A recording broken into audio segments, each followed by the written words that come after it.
সবাই কেমন আছো? আশা করি প্রত্যেকে খুব ভালো আছো। তো welcome to my channel WB Bengal education. আজকে আমরা এই চ্যানেলে যে কোয়েশ্চেনগুলো আমরা সলভ করব, পিএসসি স্পেশাল বা ডাব্লিউপি স্পেশাল, এদের আমরা যে পিওয়াইকিউ হয়, মানে বিভিন্ন ইয়ারের যে প্রিভিয়াস ইয়ার কোয়েশ্চেনগুলো, সেই প্রিভিয়াস ইয়ার কোয়েশ্চেনগুলোকে আমরা সলভ করছিলাম। তো বটেই আজকে আমি একদম টপ মোস্ট যে কোয়েশ্চেনগুলো নিয়ে আসছিলাম, যা আর কি বারবার রিপিটেশন হয়েছে পরীক্ষাতে, কোনো কোনো পরীক্ষায় বারবার রিপিট হয়েছে, সেই সমস্ত প্রশ্নগুলো কিন্তু আমরা সলভ করবো। তো চলো প্রথম থেকে ভিডিওর সঙ্গে জুড়ে থাকো। চলো শুরু করছি আজকের প্রথম প্রশ্ন। তো প্রথম প্রশ্ন বলেছে যে টমেটোতে কোন অ্যাসিড পাওয়া যায়। এটা বিষয়টা সায়েন্সের বিষয়টা গুরুত্বপূর্ণ টপিক, মানে কোনটায় কী অ্যাসিড থাকে, এটা খুব একটা গুরুত্বপূর্ণ একটা প্রশ্ন। এটা প্রায়শই কিন্তু এসে থাকে যে টমেটোতে কোন অ্যাসিড পাবো, অক্সালিক অ্যাসিড পাবো টমেটোতে। এরকম একটা পেতে পারো যে ফর্মিক অ্যাসিড কোথায় পাওয়া যায়। ফর্মিক অ্যাসিড, ফর্মিক অ্যাসিড কোথায় পাওয়া যায়? তোমরা জানো যে পিঁপড়ের হুদে থাকে এই ফর্মিক অ্যাসিড, যে পিঁপড়ে কামড়ে আমাকে জ্বালা করে, ওটা কিন্তু আসলে ফর্মিক অ্যাসিড। তারপরে ভিনিগারে কোন অ্যাসিড থাকে? অ্যাসিটিক অ্যাসিড, চাইলে খাতায় লিখে নিতে পারো। বা তেঁতুলে কোন অ্যাসিড থাকে? Tartaric acid. তো এই ধরনের কিন্তু বেশ কিছু জিনিস আমরা আলোচনা করে নিলাম। আপেলে কোন অ্যাসিড পাওয়া যায়? Malic acid. তো এই ধরনের কিন্তু এই কোথায় কোন অ্যাসিড পাওয়া যায়, এটা কিন্তু সায়েন্স থেকে বেশ ভালো মতো প্রশ্ন কিন্তু এখানে আসে। চলো পরবর্তী প্রশ্ন দিকে আমরা যাব। পরবর্তী প্রশ্ন বলছে আইপিএল, আমরা আইপিএল অনেকেই ভক্ত আছি, তো এই আইপিএলের ফুল ফর্ম কী? আইপিএল ফুল ফর্ম হলো ইন্ডিয়ান প্রিমিয়ার লিগ। এই আইপিএল খেলা প্রথম স্টার্ট হয়েছিল 2008, প্রথম আইপিএল 2008 হয়েছে প্রথম আইপিএল, ঠিক আছে। এবং 2008 আর একটা গুরুত্বপূর্ণ ঘটনা ঘটেছিল, মানে প্রথম মিশন চন্দ্রযান 1 যেটা, এটা কিন্তু ভারত পাঠিয়েছিল এই 2008-এ। তো পরবর্তী কোশ্চেন দিকে আমরা আসবো। বলছে কোন প্রণালী আফ্রিকা মহাদেশকে ইউরোপ থেকে পৃথক করেছে? আফ্রিকা মহাদেশ আর ইউরোপ দুটোকে আলাদা করেছে কোন প্রণালী? তো অবশ্যই উত্তর আমরা করবো জিব্রালটার প্রণালী। এই কোথায় কোন প্রণালী থাকে? তোমরা জানো যে যদি আমরা বলি ভারতবর্ষ আর শ্রীলঙ্কা কোন প্রণালী দ্বারা বিচ্ছিন্ন, অবশ্যই এটা হবে পক প্রণালী। তো এক্সট্রা কিন্তু একটা আমরা তোমাদের আরেকটা ইনফরমেশন দিয়ে দিলাম। আশা করি প্রত্যেকেই বুঝতে পারছো। তো চলো আমরা পরবর্তী কোশ্চেনকে নজর দেব। পরবর্তী প্রশ্ন বলছে কোনটি ভারতের 7 সিস্টার্স রাজ্যসমূহের অন্তর্ভুক্ত নয়?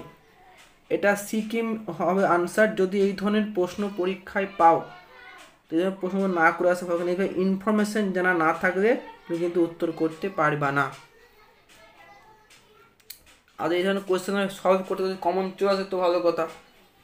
তো পরবর্তী প্রশ্ন যে পিভি সিন্ধু কোন খেলার সঙ্গে যুক্ত? ভালো একটা প্রশ্ন টপিক।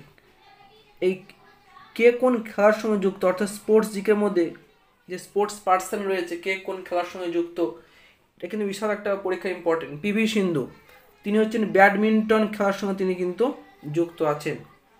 এবার তোমার পাবে অভিনব বিন্দ্রা, তিনি কোন খেলার সঙ্গে যুক্ত? অবশ্যই তিনি শুটিং, কিন্তু 2008 যে বেজিং অলিম্পিক হয়েছিল সেই অলিম্পিকে তিনি সোনা পেয়েছিলেন শুটিংয়ে।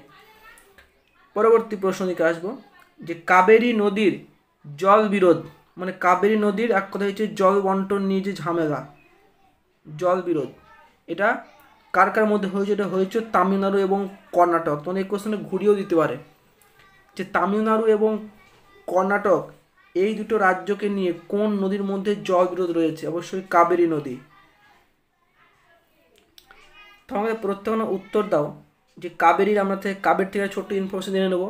এই যে কাবেরী নদী, তো কাবেরী নদীর উৎপত্তি কোথায়? এটা ব্রহ্মগিরি পাহাড় থেকে শুরু হয়েছে, তালা কাবেরী নামক জায়গা থেকে এটা উৎপত্তি লাভ করেছে এই কাবেরী নদী, ঠিক আছে। এবং তোমরা জানো যে দক্ষিণ ভারতের, এটা অবশ্যই একটা দক্ষিণ ভারতের নন্দনিগমের মধ্যে পড়ে। দক্ষিণ ভারতের নন্দনিগম দুটো পার্টে ভাগ করি, যেটা পূর্ব দিকে প্রবাহিত হয়েছে, যেটা হচ্ছে বঙ্গোপসাগর গিয়েছে, আরেকটা হচ্ছে যে অর্থাৎ পূর্ব বাহিনী নদী, আরেকটা হলো পশ্চিম বাহিনী নদী। তো পশ্চিম বাহিনী নদী কোথায় পড়েছে? এটা খাম্বাত উপসাগর, নাহলে সেটা আরব সাগরে গিয়ে পড়েছে।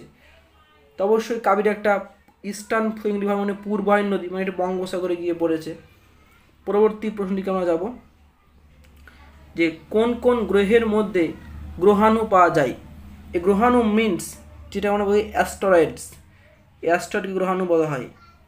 এটা মঙ্গল এবং বৃহস্পতির মধ্যে কিন্তু অ্যাস্টেরয়েড পাওয়া যায়, আর কোনো গ্রহের মধ্যে পাওয়া যায় না। তো এই ধরনের কোয়েশ্চেন মধ্যে সলভ করতে গেলে তোমাদের সোলার সিস্টেম বলে যে চ্যাপ্টার আছে, আমাদের সোলার সিস্টেম গ্রহ সম্পর্কে যে চ্যাপ্টারটা, ওই চ্যাপ্টার তোমাকে কিন্তু কভার আপ করে আসতে হবে।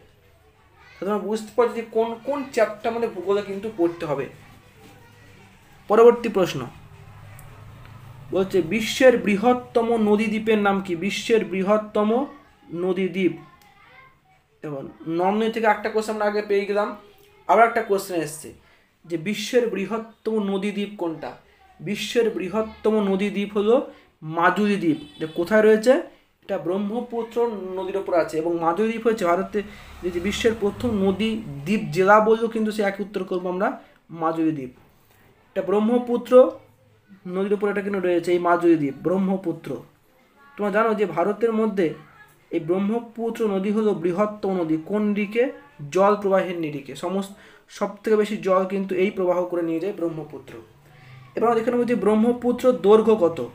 ব্রহ্মপুত্র দৈর্ঘ্য হলো কত? দৈর্ঘ্য হলো 2900 কিলোমিটার। Total length 2900 kilometre. তার মধ্যে ভারতে প্রবাহিত হয়েছে 916 কিমি হয়েছে, ভারতে প্রবাহিত হয়েছে। তো তোমাদের কিন্তু ভূগোল একটা অত্যন্ত গুরুত্বপূর্ণ টপিক, যে ভারতের নদ নদী, এটাকে তোমাদের কিন্তু কভার আপ করে আসতে হবে। চলো এবার পরবর্তী প্রশ্নটিকে যাব, যে ভারতের মেট্রো রেল কোন নদীর তলা দিয়ে গেছে? ভারতের মেট্রো রেল আমরা জানি যে আমরা একটা কারেন্ট অ্যাফেয়ার্সে পড়ে এসেছি, এটা হচ্ছে গঙ্গার নিচ দিয়ে মেট্রো রেল কিন্তু গিয়েছে। তোমরা হয়তো রিসেন্টলি জানো যেটা উদ্বোধন করতে আমাদের প্রধানমন্ত্রী নরেন্দ্র মোদী এসেছিলেন। এটা কিন্তু একটা কারেন্ট অ্যাফেয়ার্সের কোয়েশ্চেন, একটা কারেন্ট অ্যাফেয়ার্সের প্রশ্ন। তা তোমরা অবশ্যই কমেন্টস করে জানিও যে তোমাদের কি কারেন্ট অ্যাফেয়ার্সের ক্লাস দরকার আছে, একটু কমেন্টস করে জানিয়ে দিও। চলো পরবর্তী প্রশ্ন দিকে যাব আমরা, যে এসএআই ছোট্ট একটা, এই এসএআই এর ফুল ফর্ম কি?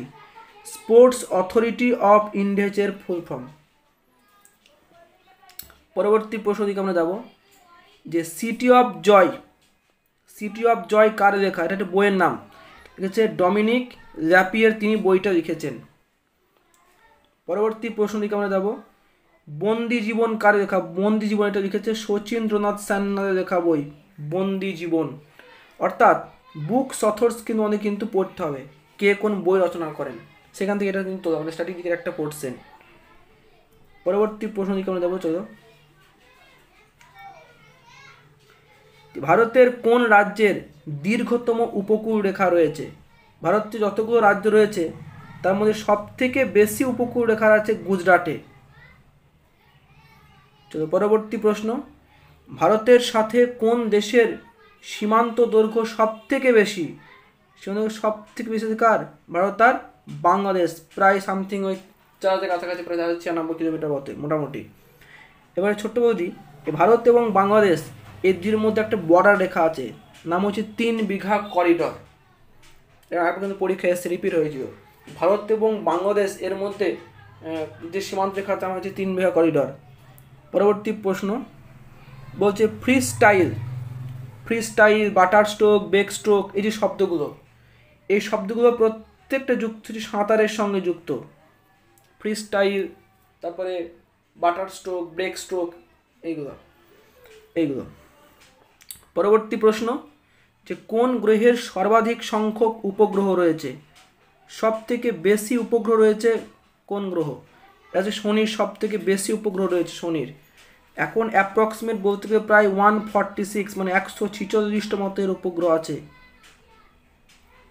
তাহলে আমাকে বলো তোমরা প্রত্যেকে, যে শনির সব থেকে বড় উপগ্রহের নাম কি? শনির সব থেকে বড় উপগ্রহ কমেন্টস অবশ্যই উত্তর জানিও। আমরা উত্তরটা বলেও দিয়েছি, যে উত্তরটা হচ্ছে শনির সব থেকে বড় উপগ্রহ হচ্ছে টাইটান। এই টাইটান হলো শনির সব থেকে বড় উপগ্রহ, টাইটান। এবং এই শনির যে গ্রহ, শনি গ্রহ কিন্তু আমরা কিন্তু বলয় দেখতে পাবো, এটা কিন্তু আমরা বলয় পাবো। চলো পরবর্তী প্রশ্ন, ওপেনহাইমার যে সিনেমা, এর পরিচালককে? Christopher Nolan, director Christopher Nolan. এটা তোমার যে এটা কারেন্ট অ্যাফেয়ার্সের প্রশ্ন কিন্তু এটা। পরবর্তী প্রশ্ন, চুন ক্লোরিনের সাথে বিক্রিয়া করে কি তৈরি করে? চুনকে যদি ক্লোরিনের সাথে মিশিয়ে দেওয়া হয় তাহলে তৈরি করবে ব্লিচিং পাউডার।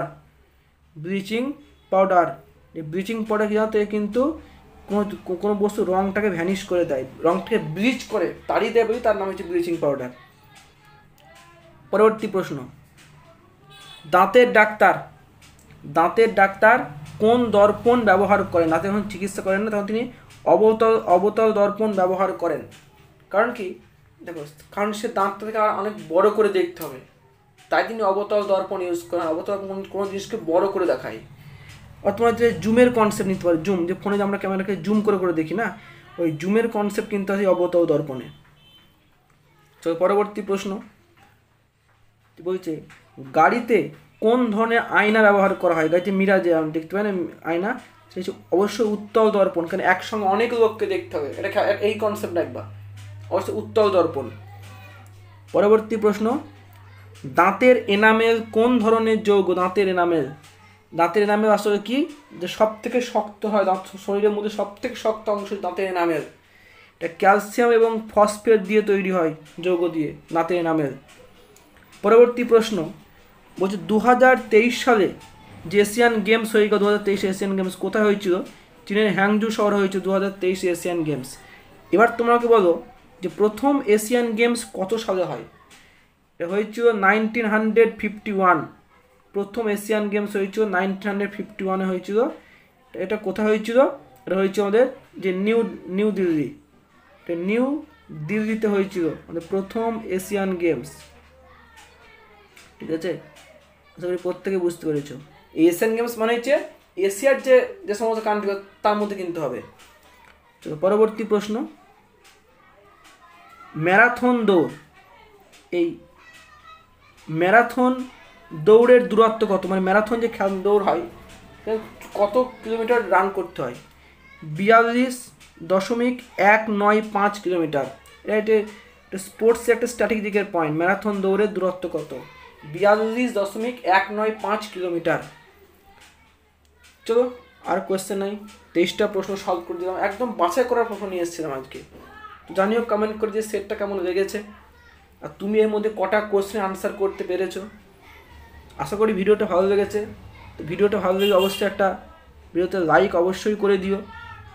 আর যদি তোমার দেখে মনে হয় যে একটু উপকার হয়েছে তো অবশ্যই বন্ধুদের মধ্যে ভিডিওটাকে শেয়ার করে দিও, যাতে তোমার মতো সে হয়তো কোনো একটা পরীক্ষা প্রিপারেশন নিচ্ছে, হয়তো সে একটু উপকার পাবে। আর যারা চ্যানেলে নতুন আছো তারা অবশ্যই কিন্তু চ্যানেলটাকে সাবস্ক্রাইব করে পাশে থাকা বেল আইকনটাকে ক্লিক করতে ভুলো না। তো চলো এই ধরনের দুর্দান্ত আর পরের টপিক আমরা আনার চেষ্টা করব। দুর্দান্ত একটা মক টেস্ট আমরা পরবর্তী ক্ষেত্রে আমরা চেষ্টা করব। চলো প্রত্যেকেই ভালো থাকো, ভালো রেখো সবাইকে, এবং এইভাবে দুর্দান্তভাবে কিন্তু পড়াশোনা করতে থাকো।